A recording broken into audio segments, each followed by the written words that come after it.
आप सभी को नमस्कार। आज बाराबंकी जिला मुख्यालय पर काफ़ी हलचल का माहौल देखा गया। सबसे पहले आपको ले चलते हैं केटी सिंह बाबू पुश्तैनी हवेली पर।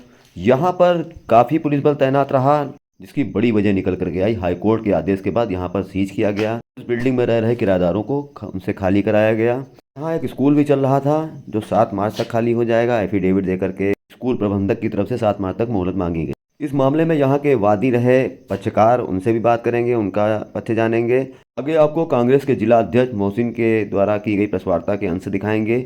और एक और नगर पालिका को कब्जा मिला है जो नजामा मस्जिद के सामने स्थित लेडी बंगला नाम से जो ज़मीन थी, उस पर उनका काफ़ी समय से विवाद चल रहा था। बीकेटी न्यायालय के द्वारा आदेश दिए जाने के बाद उस पर आज कब्जा किया गया, बुलडोजर चलाया गया, अतिक्रमण हटाया गया।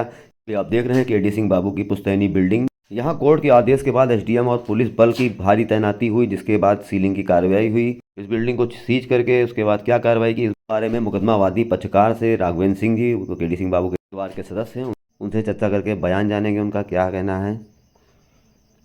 और ये लेडी बंगला आप देख रहे हैं जिसमें यहाँ पर बुलडोजर चल रहा है, अतिक्रमण हटाकर साफ सफाई कार्रवाई की जा रही है। केटी सिंह की बिल्डिंग के बारे में जानते हैं। सबके बड़े भाई जो थे कुंवर राजेंद्र सिंह थे, फिर उसके बाद कुंवर भूपेंद्र सिंह थे, कुंवर सुखदेव सिंह, कुंवर नरेश सिंह, कुंवर दिग्विजय सिंह बाबू, और फिर हमारे फादर कुंवर सुरेश सिंह।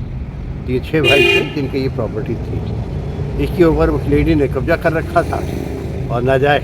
कौन लेडी थी आप? वो हमारे ताऊ के जो लड़के थे, हमसे छोटे थे, उसकी वाइफ थी। उसकी डेथ हो गई थी 2010 में। क्या नाम था उनका? रविंद्र प्रताप सिंह। वाइफ का नाम क्या है? बीना सिंह। एग्रीमेंट किससे हुआ था? जी, एग्रीमेंट हमारा आपस में भाइयों में हुआ था। अच्छा, कि हम लोग बेच के किसी को शेर कब का हो जाएगा ये सर? कब से आप लोग के इसमें केटी सिंह बाबू साहब को ये गवर्नमेंट ने दिया था खुद? नहीं, हमारे ग्रैंडफादर के बनवाया है। 1910 का मकान है ये। अच्छा, 1910। तब तक खाली कर दीजिए आप। 7 तक, हाँ, 7 तक खाली कर दीजिए। इन्होंने एफिडेविट दिया कि हम खाली कर दें। 7 का कौन था? 7 एफिडेविट दे चुके हैं वो। 7 फरवरी। बाहर अच्छा सर। विद्यालय वाले जो है उनसे हमारा कोई एग्रीमेंट नहीं है। वो तो अनऑथराइज है। एक आदमी ने करा लिया, इसका कोई मतलब नहीं करा लिया, नहीं कराया, हमें कुछ नहीं मालूम इसके बारे में। लेकिन हम लोग इतने लोग हैं, हम लोगों की किसी की हामी नहीं। आप विद्यालय इसमें पहुँच गए। अच्छा, आप लोग कहाँ रहते हैं इस समय? हम लोग लखनऊ रहते लखनऊ में रहते हैं। बाकी सभी रिश्तेदार लखनऊ में रह रहे हैं। सब लखनऊ रहते प्रॉपर्टी इतनी है, केटी सिंह बाबू से जुड़ी हुई प्रॉपर्टी इतनी है नहीं, फार्म भी है यहाँ पे। सीतापुर डिस्ट्रिक्ट। 35-36 हज़ार स्क्वायर फीट है।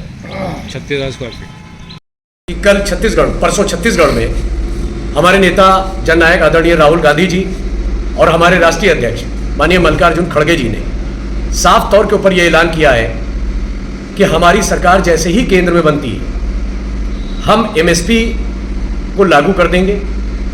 एमएसपी में जो फसल का दायरा है उसको भी बढ़ाने का काम करेंगे और कानून के रूप में हम इसको लेकर के आएंगे। स्वामीनाथन कमीशन की जो भी सिफारिशें हैं वो हम 100% लागू कर देंगे।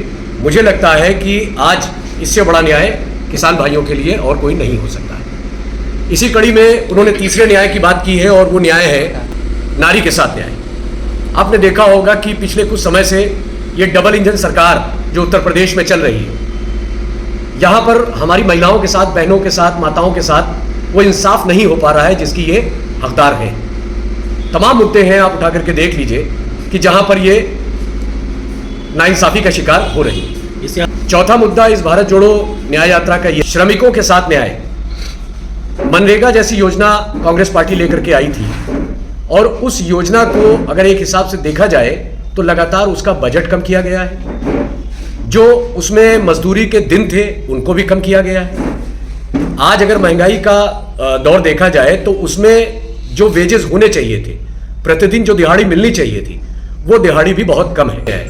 कि हमारी सरकार बनते ही हम मनरेगा जैसी योजना को और आगे बढ़ाएंगे और अपने श्रमिक भाइयों के साथ पूरा इंसाफ करेंगे। हिंदुस्तान में जो भी समाज है, चाहे वो अगड़ा समाज हो या पिछड़ा समाज हो या हमारे दलित समाज से आने वाले लोग हों या वंचित समाज से आने वाले लोग हों, दलित, ओबीसी, एससी, एसटी, माइनॉरिटी जो भी हो, राहुल गांधी जी का साफ कहना है कि हम हर तबके के साथ इंसाफ करेंगे। हम जातीय जनगणना कराएंगे, सबके साथ इंसाफ करेंगे, सबको उसकी भागीदारी के अनुपात में हम हिस्सेदारी देंगे कि कोई अगड़ा भी अगर कमजोर है तो हम उसको भी आगे बढ़ाने का प्रयास करेंगे।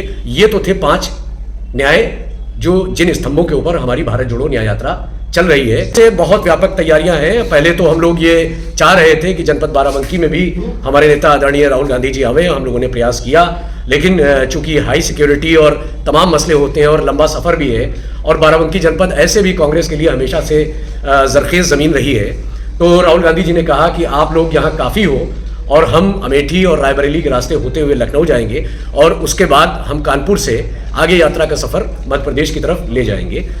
का अभी तक जो आज 15 तारीख है, 15 तारीख तक हम लोग की जो तैयारी है, केकेसी पे हम लोग राहुल गांधी जी की यात्रा से जुड़ेंगे। केकेसी पॉइंट दिया गया है, जैसे ही वो मोहनलालगंज से बढ़ करके केकेसी की तरफ आएंगे 20 तारीख को, 20 फरवरी को हम लोग केकेसी पे इस भारत जोड़ो न्याय यात्रा से जुड़ेंगे।